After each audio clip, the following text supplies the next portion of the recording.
One of the things that my CEO says quite frequently is that sometimes it feels like we're doing the same thing for the first time every single time.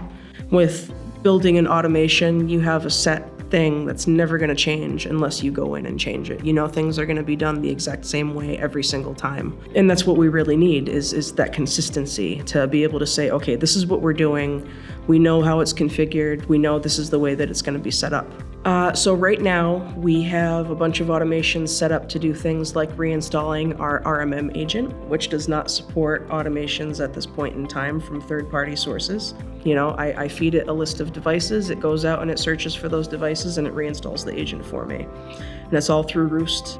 It's all about getting to that next step where you don't have to do 100% of the work 100% of the time.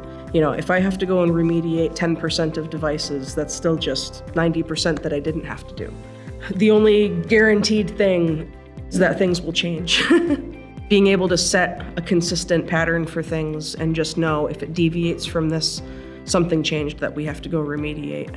My primary focus at this point is getting us to be able to grow without increasing our headcount.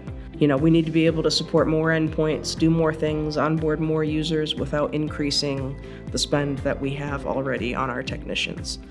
We've used other automation platforms in the past, and they very much pigeonhole you into a certain way of doing things. Like it's like you can only have 2 paths, you know, or 3 paths, and building out one path is completely, you know, independent of all of the other paths, whereas in Rewst it's so customizable, and that's the only automation platform I've seen that does that.